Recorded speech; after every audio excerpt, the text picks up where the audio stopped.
Hello Sagittarius, कैसे हैं आप सब लोग। Most welcome to the reading, most welcome to the channel, thank you for being here. वो सब लोग जो सेजिटेरियस सन मून और राइजिंग हैं, या वो सब लोग जो सेजिटेरियस के साथ डील कर रहे हैं और क्रॉस वॉचर के तौर पे यहाँ पे हैं, एवरीवन इज़ वेलकम्ड। सो ये मिड मंथ की रीडिंग है, जो कि अगस्त मिड मंथ की जो सिनेरियो है हम उसको ऑब्ज़र्व करेंगे कि क्या हो रहा है। मेरी सजेशन आपको ये होगी कि जो जुलाई की मिड मंथ की रीडिंग है अब वो भी चेकआउट करें पहले लाजमी, क्योंकि जुलाई का जो मैसेज था उसमें भी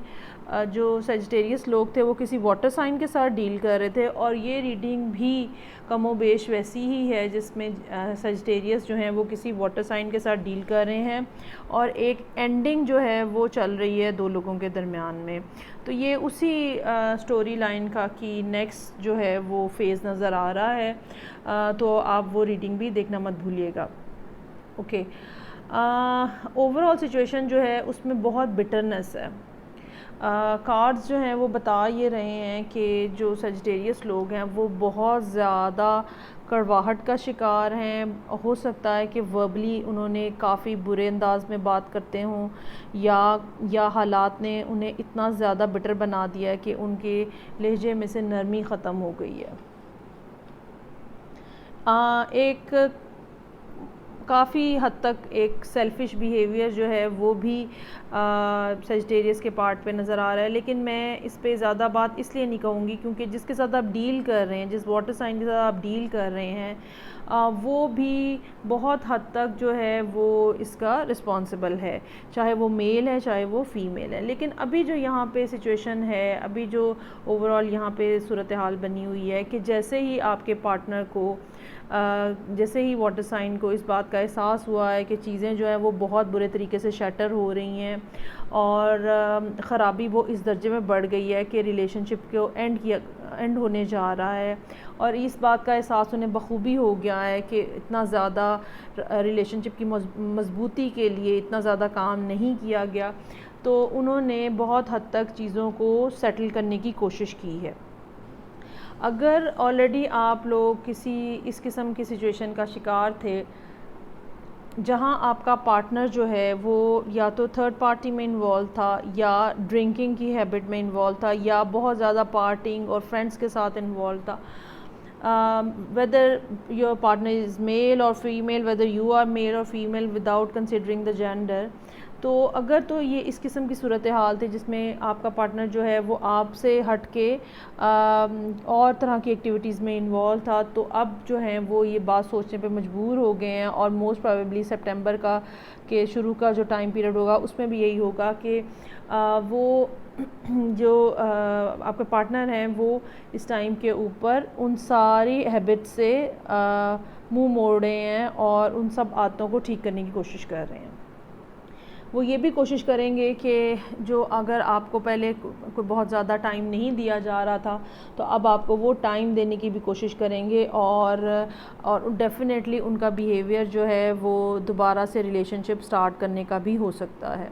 एक नए सिरे से ऑफ़र जो है वो भी आपको की जा रही हो सकती है। लेकिन ऑन द अदर हैंड आप ख़ुद इतना ज़्यादा नाराज़ हैं, इतने ज़्यादा बिटर हैं, आपकी नज़र उनके ऊपर इस हद तक है कि अब आप ये समझते हैं कि मज़ीद जो है इस रिलेशनशिप के बारे में कोई काम नहीं हो सकता, और अल्टीमेटली ये ताल्लुक़ जो है, ये कनेक्शन जो है, ये रिलेशनशिप जो है ये ख़त्म हो जाएगा। ये भी मुमकिन है कि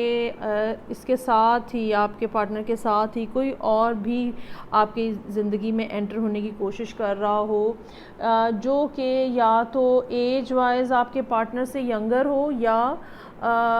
एनर्जी वाइज जो है वो ज़्यादा लाइवली, ज़्यादा फ्रेश हो। लेकिन मैं आपको ये बात वार्न करना चाहूँगी कि ये नया आने वाला पर्सन जो है ये कोई फ्लर्ट हो सकता है, और ये भी हो सकता है कि ये टेम्परेरी तौर पे आपकी लाइफ में आ रहा हो, और कोई किसी किस्म का परमानेंट रिलेशनशिप या कमिटेड रिलेशनशिप के लिए उसका मूड जो है वो नहीं है, वो सिर्फ इन्जॉयमेंट का मूड है। सो ओवरऑल ये सिनेरियो जो है ये इस किस्म का है जिसमें अब आपको करना क्या है, ये मैं इस पे मैं ज़्यादा फोकस करना चाहूँगी। एक तो आपको बहुत ज़्यादा एंग्जाइटी है और आपको समझ नहीं आ रही है कि क्या किया जाए, क्योंकि आपको ये लगता है कि अब मैं इस बारे में मज़ीद कोई काम नहीं कर सकता या नहीं कर सकती।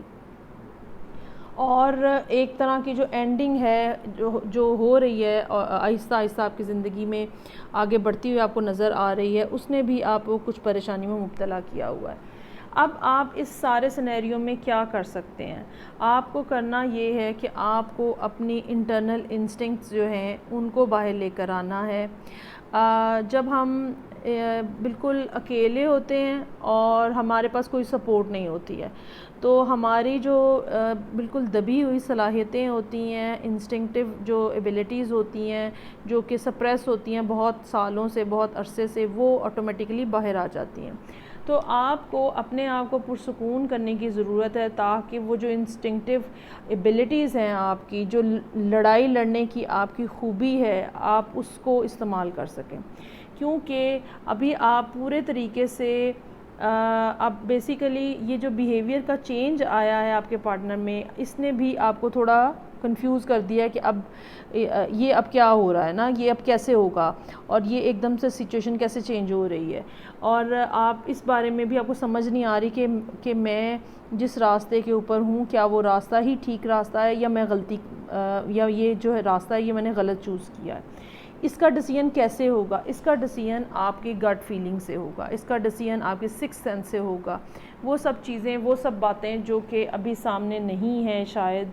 या जिनको आप समझ नहीं पा रहे हो, आपको उनके ऊपर गौर करने के लिए अपने आप को एक बिल्कुल क्वाइट और सेंटर्ड पोजीशन में लाने की ज़रूरत है। ख़ामोशी इख्तियार करके हालात को ऑब्ज़र्व करने की ज़रूरत है ताकि आप डिसाइड कर सको कि आपने क्या करना है। ये जो लोग आपकी ज़िंदगी में खामखा में एंटर होने की कोशिश कर रहे हैं, मेरा मशवरा ये है कि आप उनको एक शटअप कॉल दें और आप गौर करें, एक जगह पे रुक के गौर करें कि आपको अपनी ज़िंदगी का फ़ैसला क्या लेना है। ये जो डिस्ट्रैक्शन आपकी ज़िंदगी में आ रही है, ये भी आपको मजबूर किए हुए है कि आप कोई फ़ैसला नहीं कर पा रहे क्योंकि आप फोकस नहीं है एक पॉइंट के ऊपर। सो अपने आप को एक पॉइंट पे फोकस करें और अपनी जो इंटरनल एबिलिटीज़ हैं उनको बाहर लेकर आएँ और उनकी रोशनी में फ़ैसला करें। ओके, सो ये सजिटेरियस के लिए मिड मंथ रीडिंग थी।